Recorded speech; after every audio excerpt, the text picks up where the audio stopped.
Be phenomenal every day.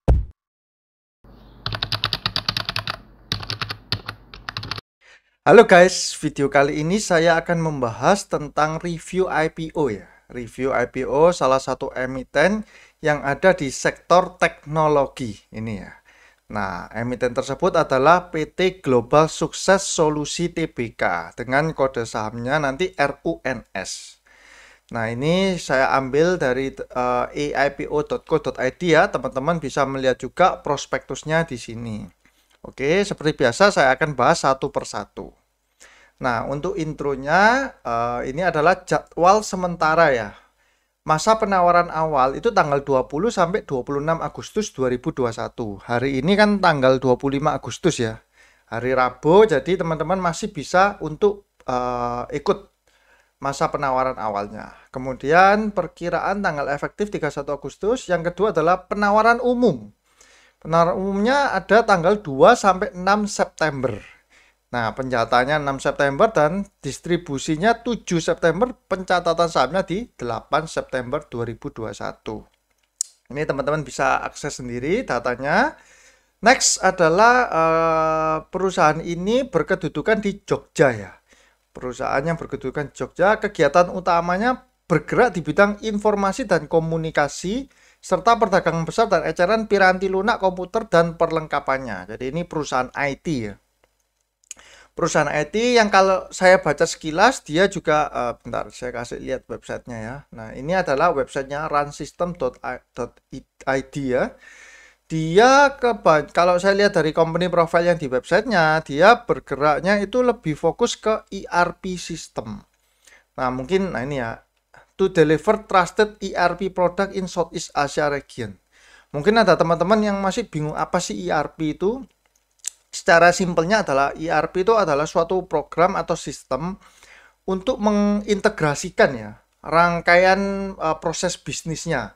Mulai dari misalkan kalau misalkan ada perusahaan beli barang, kan tentu kita harus kulaan terlebih dahulu ya dari supplier. Nah, nanti dimasukkan ke sistem kulaannya dari supplier A, B, C. Terus ketika kita habis beli barang tentu kan ada stok ya, stok barang. Nah, terus barangnya pun ada jenisnya. Terus ketika barang ini dijual, maka akan ada customernya siapa yang beli. Habis gitu ada laporan laba rugi segala macam. Nah, semua proses bisnis itu dalam satu sistem itu biasanya ERP. Nah, tujuannya apa? Supaya owner itu lebih mudah untuk memantau perkembangan bisnisnya dan lebih mudah untuk mengolah datanya ya, menjadi suatu informasi. Contohnya misalkan, oh ternyata customer A ini paling suka belanja produk ini. Misalkan ya, ini contoh saya ngambil ngawur aja, belanja produk A di bulan tertentu. Nah, jadi kita bisa siapkan stok. Nah, kalau kita nggak punya sistem program yang integrated semua, nah itu mungkin lebih susah. Seperti itu. Jadi ERP ini adalah rangkaian suatu software yang memudahkan para pebisnis ya untuk mengatur cycle dari perusahaannya. Berikutnya ini ya, di Yogyakarta dia. Terus, nah, penawaran umumnya sebanyak 196,800 saham. Bla bla bla dari portfolio ya. Nominalnya 4, mewakili 20,01%. 20,01% dengan range harga 230 sampai 254 ya. Kemudian total dana yang dicari adalah 49,987200. Ya, mungkin saya bisa genapkan sekitar 50 miliar lah. Ada program ESA, sudah seperti biasa ya. Kemudian untuk penjaminnya ada dua, BRI Dana Reksa dan Mirai ya, Mirai Aset Sekuritas. Ini saya agak apa ya, pertama kali saya lihat kan ini dana kelolaannya tidak terlalu besar, namun ada dua penjamin emisinya. Nah, ini sebenarnya kita kalau saya baca juga di laporan prospektusnya, penjaminnya ini juga bersedia menjadi ibaratnya itu kayak standby buyer ya. Jadi kalau sampai ada dana yang tidak diserap IPO, maka mereka yang akan memakan habis barangnya. Jadi itu adalah satu katalis positif untuk IPO kali ini. Next, penggunaan dana ya. Penggunaannya untuk apa? Yang pertama 74% untuk modal kerja. pembiayaan project baru, biaya overhead dan operasional, bla bla bla bla bla bla. 11% market acquisition and expansion, mau mengembangkan bisnis ya. Market acquisition and expansion memperluas segmen baru melalui pengembangan lebih lanjut produk IKAS, yakni micro point of sales untuk bisnis UKM. Menggabungkan bla bla bla bla, telah digunakan di 5 desa. Terus next 10% riset dan pengembangan ya, R&D. Nah, perusahaan yang bagus itu tentu akan ada divisi R&D supaya dia bisa melakukan inovasi-inovasi. Terus terakhir 5% untuk belanja modal perseroan, alat kerja segala macam ya. Nah, ini adalah intro dari IPO run system. Next kita masuk ke laporan keuangannya. Yang pertama kita bisa melihat dari aset ya. Asetnya aset lancar yang liquid ya. Tahun 2019 31 Desember dia 597 jutaan ya. Ini dalam rupiah langsung. 2020 tiba-tiba ada kenaikannya signifikan menjadi 18 miliar.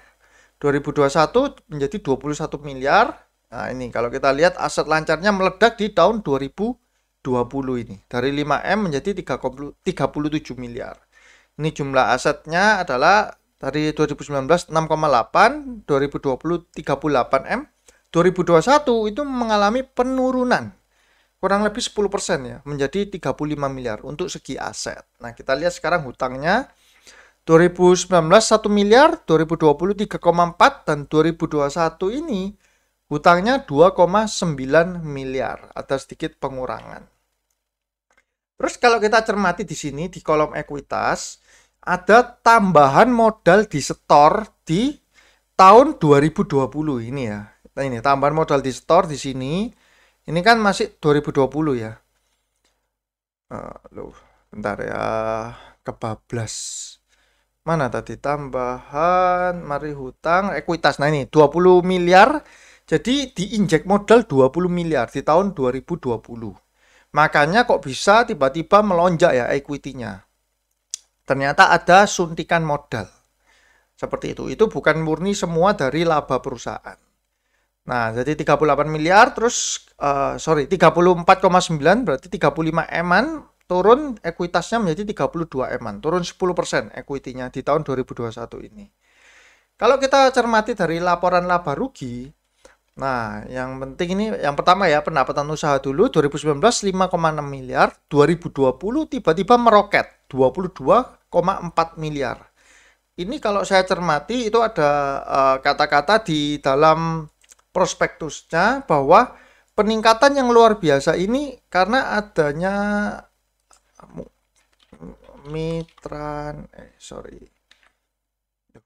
kok nggak bisa saya search. Nah, Metranet. Bentar ya.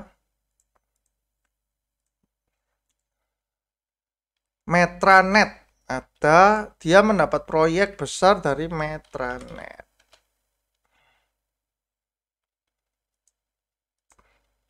PT Metranet ini. Metranet ini adalah anak perusahaan dari Telkom. Jadi grup Telkom ya, anak usahanya Metranet. Nah ini ya, tahun yang berakhir pada tanggal 31 Desember 2020 dibandingkan dengan tahun yang berakhir pada 31 Desember 2019, pendapatan mengalami kenaikan 300%. Kenaikan tersebut disebabkan oleh peningkatan penjualan run system kepada pihak berelasi, yaitu PT Metranet, di mana Metranet sendiri juga salah satu pemegang saham dari Rans ini. Seperti itu. Terus kita lihat omsetnya dari ini ya, meledak di tahun 2020. Namun kalau kita cermati di first quarter 2021, omsetnya pendapatan usahanya drop signifikan ya, tinggal 176 juta. Nah, kita lihat juga beban pokok pendapatan 2019 5,6 M, bebannya 1,6. 2020 naik kencang 22 miliar, bebannya naik juga 7,1 M, wajar ya, pendapatan naik, bebannya juga naik. 2021 pendapatan 176 juta, bebannya juga pasti ikut turun ya, tinggal 5 jutaan. Kemudian beban umum dan administrasi di tahun 2019 1,9 M, 2020 membengkak ya menjadi 5,6 miliar. Ini kemungkinan dia ada penambahan karyawan ya, sehingga bebannya ini bengkak juga.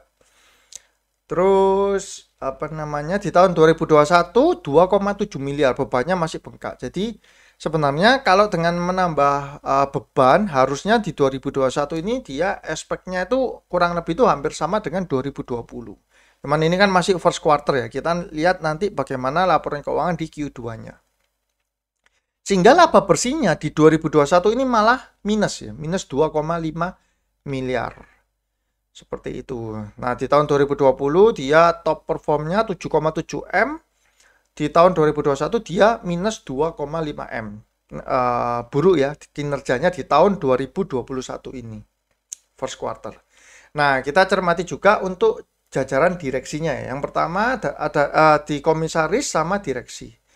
Kalau teman-teman lihat sekilas, kira-kira ada yang menarik gak dari nama-namanya ini? Nah, kalau saya di perusahaan, biasanya saya akan search yang pertama adalah direktur utamanya ya. Contohnya misalnya ini, Sony Rahmadi Purnomo. Kita bisa search, sekarang kan sudah canggih ya, Sony Rahmadi Purnomo. Nah, nanti akan keluar. Nah, ini loh, bapaknya yang sebagai direktur utamanya. Nah, ini. Loh, kelihatan kan orangnya seperti apa. Terus kita bisa search misalkan, nah ini ada Instagramnya. Coba saya search. Nah, ini kan bapak yang sama kan. Oh, sukanya kopi dia. Nih, pos-posannya kopi semua ya. Dan dia nggak terlalu diupdate terakhir Instagramnya. Kok malah jadi kepoin Instagramnya. Nah, ini direksinya. Terus tidak terlalu tidak terlalu banyak yang bisa kita gali infonya di sini. Untuk sorry sebentar, bla bla bla bla bla, apa ini? Nah, ini kita bisa melihat sebelumnya ini dia track historinya ya. Dari 2013 sejak awal dia sudah membuat run system ini. Jadi Pak Sony ini memang dari awal sudah di run ini ya. Ini kita lihat kinerjanya hingga present semua. Sebelumnya pernah ini aja di PT KNE Global Persada. Nah, jadi dia memang sudah cukup lama ya memegang perusahaan dari run system ini. Itu sudah 7 tahun kurang lebih. Nah, yang berikutnya ada direktur yang kedua adalah Tan Kian G. Tan Kian G, kalau kita search, ini alasan Taipan Tan Kian diperiksa dalam skandal Jiwasraya. Nisar ini kita bisa cek juga untuk ini Nisar run system ya. Nah, Nisar ini bla bla bla bla bla bla bla serving ya, itu managing director in several percent Yamaha Motor Part Manufacturing 1 tahun, Valburi Sekuritas 11 tahunnya. Jadi dia lama di Valburi, artinya orang pasar modal ya. Yang kedua adalah Nusantara Sentra Investama. Biasanya kalau embel-embelnya Investama ini juga bergerak di bidang investasi ya. Dan sekarang berfokus di global solusi. Nah, kalau kita lihat track recordnya, dia kemungkinan besar backgroundnya dari pasar modal. Orang pasar modal sebenarnya, Pak Nisar ini. Terus kita bisa lihat lagi ada nama Tung Desem Waringin ya, sebagai komisaris independen. Nah, ini tentu kita sudah nggak asing lah ya mendengar nama Pak Tung ya, Pak Tung Desem Waringin. Ternyata dia juga masuk sebagai komisaris independen di perusahaan ini. Ada juga nama Kenneth Lee. Kenneth Lee ini kalau kita search, Kenneth Lee. Nah, managing partner at MDI. MDI Venture. Venture ini adalah perusahaan pemodal ya, Singapura. Nah, dia juga masuk karena nanti saya jelaskan bahwa ada sahamnya juga yang ada di perusahaan ini. Jadi kalau kita lihat dari direksi dan komisarisnya, itu ada beberapa nama besar yang cukup mentereng di perusahaan ini. Oke, next saya akan bahas. Jadi kalau kita lihat sekilas secara laporan keuangannya, sebenarnya dia ini cukup oke lah ya, cukup oke. Namun perlu pembuktian di tahun 2021 ini. Karena 2020 kan dia dapat proyek besar dari PT Metranet ya. Nah, kita lihat di 2021 ini apakah kinerjanya itu bisa bagus ya. Karena agak lucu kalau dia sampai pendapatan usahanya itu drop signifikan. Nah, dari IPO summary-nya saya buatkan ya bahwa jumlah saham yang ditawarkan 196.800.000 setara 20% ya. Dengan range harga 230 sampai 254. Kalau kita asumsikan range tertinggi 254, maka dana yang dihimpun kurang lebih 50 miliar ya, 49 M something. Sebelum IPO ini ya, kita bisa lihat 786 jutaan lembar saham, sesudah IPO menjadi 983 jutaan. Dengan equity 2021 32,4 miliar, berarti book value-nya adalah 41 rupiah. Dengan price book value 6,16. Nah, di sini saya ingin merimain juga untuk teman-teman bahwa dengan equity 32 miliar ini sesudah diinjek kurang lebih 20 miliar ya. Nah, teman-teman masih ingat ya, tadi kan awal-awal saya bahas bahwa ternyata ada tambahan suntikan modal ya, 20 miliar. Kalau itu saya hilangkan, maka sebenarnya kan ini equity-nya 32 kurangin 12, kurangin 20 kan 12 ya. Nah, berarti dia ada di price book value 16 kali. Nah, seperti itu. Jadi, sekarang memang kita book value-nya 6,16 kali sesudah diinjek. Laba bersihnya minus ya, jadi kita nggak bisa terlalu lihat patokan dari PE ratio-nya karena dia pasti minus semua. Q1-nya minus, PE ratio-nya minus 19,5 kali. Untuk perusahaan sejenis di teknologi di Indonesia kan tidak terlalu banyak Mas Ian ya. Jadi ini saya ambil beberapa, ada Atik, DCII sama DMMX, dan memang valuasi perusahaan teknologi itu cukup tinggi ya. Sebenarnya ada lagi ya kayak Bukalapak juga. Nah, Atik ini paling rendah dengan price book value 4,8 ya. Dia 6,16. P ratio-nya juga minus Atik. DCII ya kita tahu ya, ini saham yang sudah naiknya sudah nggak karu-karuan. 89 kali, sedangkan dia 6,16 kali. Jadi masih jauh di bawah dengan P ratio plus 424 kali ya. Jadi dia positif DCI. DMMX juga 29,8 kali. Jadi perusahaan-perusahaan sektor teknologi ini memang harganya itu sudah sedang di atas semua lah ya. Kalau berpatokan dengan price book value. Namun ada beberapa orang yang bilang kan, loh jangan pakai price book value saja segala macam ya. Itu nggak apa-apa. Jadi setiap orang punya pandangan masing-masing ya. Kalau saya karena konvensional ya saya tetap melihat juga price book value sama PE ratio-nya sama growth ya. Growth perkembangan, terus competitive advantage ke depan segala macam itu menurut saya tetap patut kita lihat. Dan kalau kita cermati dibandingkan untuk Bukalapak yang kapan hari, secara valuasi ini masih lebih di bawahnya ketika penawaran IPO-nya ya, seperti itu. Ada di Katalis juga beberapa nama pemegang saham yang mentereng ya. Nah, terus ini saya highlight juga di halaman 57 pemegang saham. Halaman 57.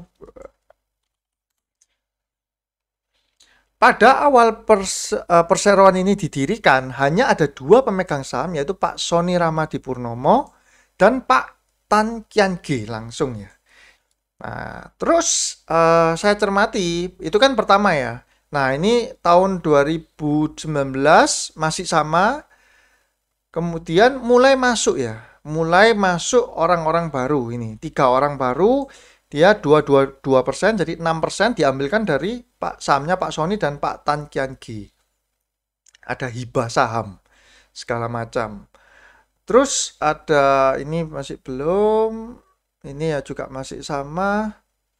Nah, mulai masuk ada PT Metranet. Nah, ini yang anak perusahaan dari Telkom ya. Dia masuk langsung cukup besar 12% dengan mengkonvert. Mana ya? Saya ada baca itu dia mengkonvert hutangnya. Jadi dia hutang kepada Metranet, kemudian dia tukar dengan saham. Seperti itu. Bentar ya. Ini 340 juta sebagai kepemilikan modal PT Metranet. Penambahan modal ditambahkan di store kata masalah dengan adanya penambahan modal oleh pemegang saham sebagian dari semula 2,5 miliar atau sebanyak 25 juta menjadi 340.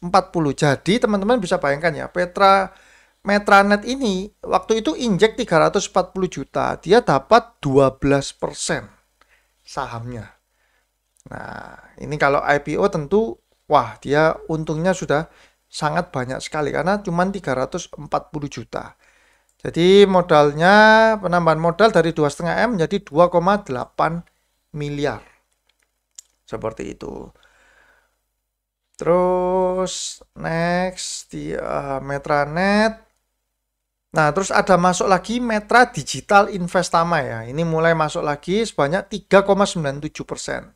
Jadi Metranet masih tetap 12%, tapi ada tambahan Metra Digital Investama masuk lagi 3,97%. Dan terakhir ada keluar, yaitu MDI Centauri Master Fund. Nah, ini yang pemodal ya, biasanya seperti ini. 9,73%. Dia mulai masuk di sini ya. Sebentar, coba saya cari. 100 ini ya. Telah menyetorkan sebesar 1,5 juta dolar. 1.500.000 dolar Amerika dengan harga per lembar saham yaitu 0,49. Nah, berapa berarti? 0,49 dikali 14,094. 6.000. Nah. Duh. Bentar. Kok nggak masuk akal lah. Menyetorkan 1,5 juta dolar dengan harga per lembar saham yaitu 0,49 dolar. 0,49 dolar. Dengan kurs yang berlaku 14.000.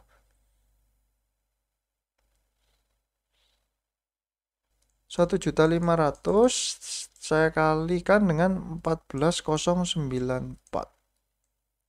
20 miliar ini yang dari MDI ini. Di harga 6.000 guys. Wah, ini istimewa sekali ya MDI Centauri ini ya. Sedangkan wait. Ini dengan nilai nominal 100 rupiah. Nah, ini dengan nilai nominal 100 rupiah. Oh. Sedangkan ini nilai nominalnya 4. Berarti dibagi 25. Ya, berarti dibagi 25 kali. 6.000 dibagi 25 kali. Berarti gini, 0,49 saya kalikan 14,094. Nah, kan 6.900 kita bagi dengan 25 kali. Nah, ini loh, setara 276. Nah, ini yang masuk akal. 276. Nah, itu masih di atas harga IPO dong. IPO-nya 230 sama 254. Jadi apa yang membuat si MDI ini kok berani masuk ya? Seperti itu. Ini menjadi suatu hal yang cukup menarik kalau saya cermati ya. Nah, jadi itu adalah perubahan saham. Jadi kita tahu dari awal ya, yang pemiliknya pemegang sahamnya cuma 2, bertambah hingga terakhir masuk yang MDI Centauri ini dengan harga 276. Kalau kita rupiahkan ya, atau setara 21 miliar. Seperti itu. Overall, kalau saya melihat ya, sebenarnya ini salah satu IPO yang menarik dan potensi dia untuk naik auto rejectnya itu juga cukup tinggi karena adanya orang-orang yang cukup berpengaruh. Setelah kita juga tahu bahwa ada pemodal yang berani masuk di harga yang cukup tinggi juga. Seperti itu. Nah, kalau melihat seperti itu, saya sih kemungkinan juga akan ikut ya untuk IPO seperti ini. Namun, kalau untuk teman-teman yang mau berencana untuk long term investment, ya teman-teman harus perhatikan ya kuartal per kuartal karena dia kuartal satunya masih merugi.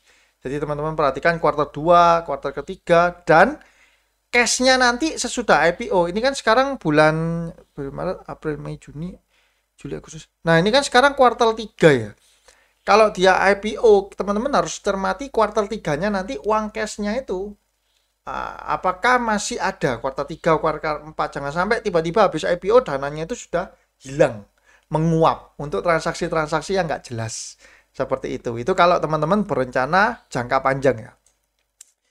Jadi ini adalah review IPO untuk hari ini. Saya melihatnya ini cukup menarik ya untuk teman-teman yang suka berspekulasi di saham-saham yang IPO. Oke, cukup sekian dulu untuk review kali ini. Semoga dapat menjadi referensi dari teman-teman, dapat membantu teman-teman dalam menganalisa, dan saya juga mohon dukungan dengan cara subscribe, like, komen, dan juga share video ini supaya semakin banyak orang yang melihat. Oke, see you guys.